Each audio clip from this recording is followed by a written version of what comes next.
حلو. الحمد لله نحمده ونستعينه ونستغفره ونؤمن به ونتوكل عليه ونعوذ بالله من شرور أنفسنا ومن سيئات أعمالنا. من يهده الله فلا مضل له ومن يضلل فلا هادي له. ونشهد أن لا إله إلا الله وحده لا شريك له. ونشهد أن سيدنا وشفيعنا ومولانا محمدا عبده ورسوله. أما بعد فأعوذ بالله من الشيطان الرجيم. بسم الله الرحمن الرحيم. يا أيها الناس اتقوا ربكم الذي خلقكم من نفس واحدة وخلق منها زوجها وبث منهما رجالا كثيرا ونساء واتقوا الله الذي تساءلون به والأرحام إن الله كان عليكم رقيبا. وقال في موضع آخر يا أيها الذين آمنوا اتقوا الله حق تقاته ولا تموتن إلا وأنتم مسلمون. يا أيها الذين آمنوا اتقوا الله وقولوا قولا سديدا يصلح لكم أعمالكم ويغفر لكم ذنوبكم ومن يطع الله ورسوله فقد فاز فوزا عظيما. وقال النبي صلى الله عليه وسلم يا معشر الشباب من استطاع منكم الباء فليتزوج ومن لم يستطع فعليه بالصوم فإنه له وجاء. وقال في موضع آخر النكاح من سنتي وقال فمن رغب عن سنتي فليس مني. بارك الله لنا ولكم في القرآن العظيم ونفعنا وإياكم بالآيات والذكر الحكيم. میرے محترم معزز سامعین کرام، ابھی ہم سب نے خطبہ نکاح سنا ہے. اس میں اللہ تبارک تعالیٰ نے فرمایا ہے اے لوگو اللہ سے ڈرو. بے شک اللہ تعالیٰ نے ایک مرد ایک عورت سے انسانی نسل کو ان کی آبادی کو بڑھایا ہے. تم لوگ جس رشتہ کو نسبت دے کر اللہ کی قسم کھاتے ہو اور اس رشتہ کو نبھاتے ہو اس کے سلسلے میں اللہ تعالیٰ سے ڈرتے رہو. بے شک تمہارا نگہبان اللہ تبارک تعالیٰ ہے. اے ایمان والو اللہ سے ایسے ہی ڈرو جیسا کہ اللہ سے ڈرنے کا حق ہے. تم اپنی اصلاح کر لو اللہ تمہارے گناہوں کو معاف فرما دیں گے. میرے بھائیوں اللہ تعالیٰ نے حضور اکرم صلی اللہ علیہ وسلم کو فرمایا لِكُلِّ شَيْءٍ عَلَمٌ وَعَلَمُ الْإِيمَانِ الصَّلَاةُ. ہر چیز کی ایک پہچان ہوتی ہے، علامت ہوتی ہے. وکیل اپنے لباس سے پہچانے جاتے ہیں. ایسے ہی دنیا کے اندر جو بھی وبھاگ کے آدمی ہو وہ اپنے وردی سے پہچانے جاتے ہیں. ایسے ہی ایمان والے کی ایک پہچان ہے اور وہ پہچان یہ ہے کہ ایمان والے نمازی ہوتے ہیں. لِكُلِّ شَيْءٍ عَلَمٌ وَعَلَمُ الْإِيمَانِ الصَّلَاةُ. ہر چیز کی ایک پہچان ہوتی ہے اور ایمان والوں کی پہچان یہ ہے کہ وہ نمازی ہیں. تو لہٰذا ہم سب کی ہر موڑ پر ہر میدان میں ایک پہچان ہونی چاہیے اور وہ پہچان ہونی چاہیے دینداری کی. دینداری کا معاملہ یہ اللہ تبارک تعالیٰ سے جڑتا ہے. ہر میدان میں چاہے تنہائی میں ہو چاہے مجمع میں، اندھیرے میں ہو یا اجالے میں، اگر ڈرنا ہے تو صرف اللہ سے ڈرنا ہے اور معاملات درست کرنا ہے تو اللہ کے سامنے درست کرنا ہے. چاہے معاملات امیر آدمی سے کرے چاہے غریب آدمی سے کرے، ڈر صرف اللہ کا ہونا چاہیے. میرے بھائیوں اللہ کے نبی صلی اللہ علیہ وسلم نے فرمایا ہم نے نکاح کو آسان کیا ہے. نکاح آج سب سے زیادہ مشکل ہے. یقین مانیے اگر یہ اور زیادہ مشکل ہوتا جائے گا تو کل ہماری بیٹی اور ہماری بہنوں کی شادی نہیں ہو پائے گی اور پھر بہت مشکل ہو جائے گی. اتنی مشکل ہو جائے گی کہ پھر واپس لوٹنا بڑا مشکل ہو جائے گا. اس لیے نکاح کو اللہ کے واسطے آسان کیجیے. اگر آسان نہیں کریں گے تو آج سب سے زیادہ زناکاری کا معاملہ پیش آ رہا ہے. نکاح جو حلال طریقے سے کیا جائے تو اس سے حلال نسل بڑھے گا، اور اگر زناکاری کے ذریعے سے گناہ کے ذریعے سے نسل کو بڑھایا جائے تو اس کے اندر فتنہ فساد آئے گا اور اللہ کا عذاب آئے گا۔ اللہ کے عذاب سے بچنا چاہتے ہیں، فتنہ سے بچنا چاہتے ہیں، کورونا جیسے وائرس سے بچنا چاہتے ہیں، زمینی آسمانی آفتوں سے بچنا چاہتے ہیں، شدید گرمیوں سے بچنا چاہتے ہیں، سیلاب کی آفت سے بچنا چاہتے ہیں، زلزلہ اور آسمانی وبا اور بلا سے بچنا چاہتے ہیں، تو اس کے لیے اللہ کی زمین کو ٹھنڈا کرنا پڑے گا۔ اللہ کی رحمت اور اللہ کی سکینہ اور اللہ تعالیٰ سے ڈائریکٹ لینے کے لیے اللہ کو راضی کرنے والے اعمال کرنا پڑے گا۔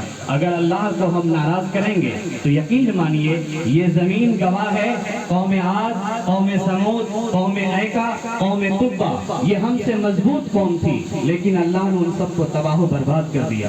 اس لیے ہم سب بھی باقی بچ نہیں پائیں گے۔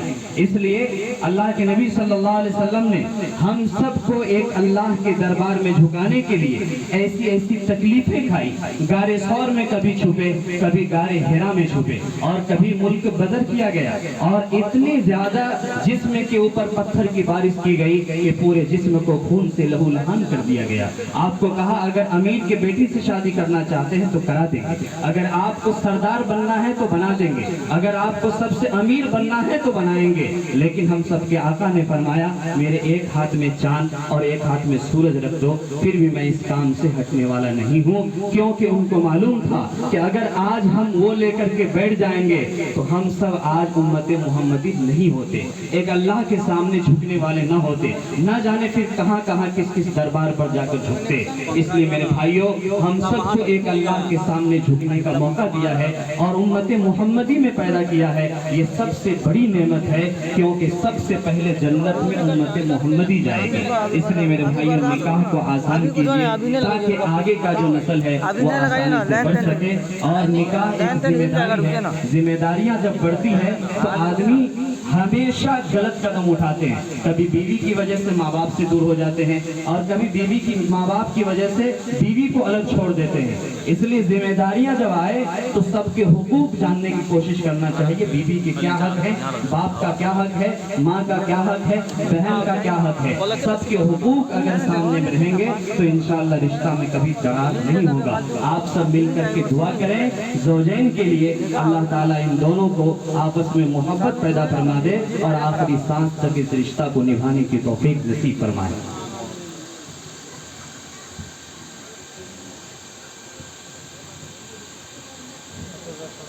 بیرپور کے رہنے والے جناب زبیر عالم صاحب کی صاحبزادی محترمہ رابعہ پروین کو بائیوز دین محض 51,786 بسکہ ارائج الوقت علاوہ نان و نفقہ 2 گواہوں کی موجودگی میں گواہ اول جناب نور عالم صاحب والجناب مرحوم محمد وکیل صاحب سمراہی بازار، گواہ ثانی جناب الحاج یحییٰ صاحب والجناب ریاست حسین صاحب مرحوم بیرپور، اور جناب تنویر عالم صاحب سابق چیئرمین بیرپور کی وکالت میں اہل مجلس کے روبرو محمد اعجاز احمد صاحب والجناب محمد اظہار احمد صاحب نڑیار سہرسہ آپ کے نکاح میں دیا۔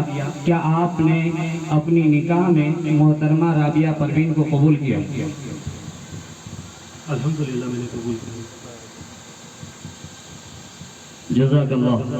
بیرپور کے رہنے والے جناب زبیر عالم صاحب کی صاحبزادی محترمہ رابعہ پروین کو بائیوز دین مہر 51,786 بسکہ ارائج الوقت علاوہ نان و نفقہ 2 گواہوں کی موجودگی میں گواہ اول جناب حاجی یحییٰ صاحب بیرپور، گواہ ثانی جناب نور عالم صاحب سمراہی بازار، جناب تنویر عالم صاحب سابق چیئرمین بیرپور کی وکالت میں اہل مجلس کے روبرو محمد اعجاز احمد صاحب آپ کی نکاح میں دیا۔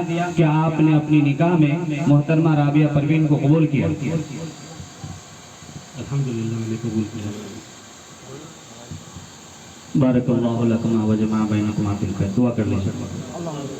الحمدللہ رب العالمین الرحمن الرحیم مالک یوم الدین ایاک نعبد و ایاک نستعین اهدنا الصراط المستقيم صراط الذين أنعمت عليهم غير المغضوب عليهم ولا الضالين اللهم صل على سيدنا محمد وعترته بعدد كل معلوم لك۔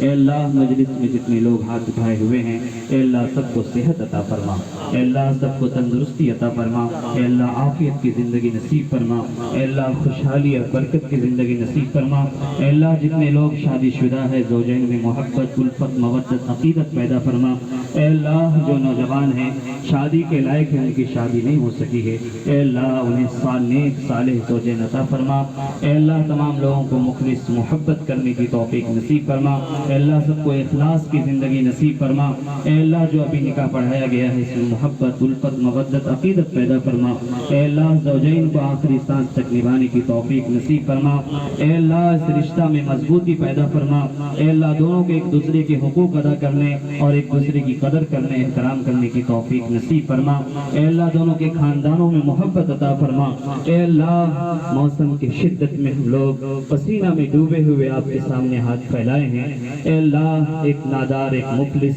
جب اپنے ماں کے پاس ہاتھ پھیلاتا ہے تو اسے رحم آتا ہے، اے اللہ یہ جس میں جو لوگ سب سے زیادہ نیک ہے مخلص ہے تیرا دوست ہے، اے اللہ ان کے ہاتھ اٹھانے کو قبول فرما کر اے اللہ ہم سب کے اوپر رحمت کی بارش فرما، اے اللہ تمام پریشانیوں کو دشواریوں کو دور فرما، اے اللہ زمینی آسمانی آفتوں سے حفاظت فرما، اے اللہ جہنم کی دہکتی ہوئی آگ سے حفاظت فرما، اے اللہ قبر کی عذاب سے بچا، اے اللہ جہنم کی عذاب سے بچا، اے اللہ جنت الفردوس میں ہم سب کا داخلہ منظور فرما، اے اللہ جو مانگا ہے وہ بھی عطا فرما، جو مانگنے سے رہ گیا وہ بھی عطا فرما، اے اللہ جنہوں نے دعا کے لیے کہا ہے یا کہنا چاہتے ہیں یا جن کا حق ہے اے اللہ تمام لوگوں کے جائز مرادوں کو پورا فرما، ربنا تقبل دعا انك انت السميع العليم وتب علينا انك انت التواب الرحيم برحمتك يا ارحم الراحمين۔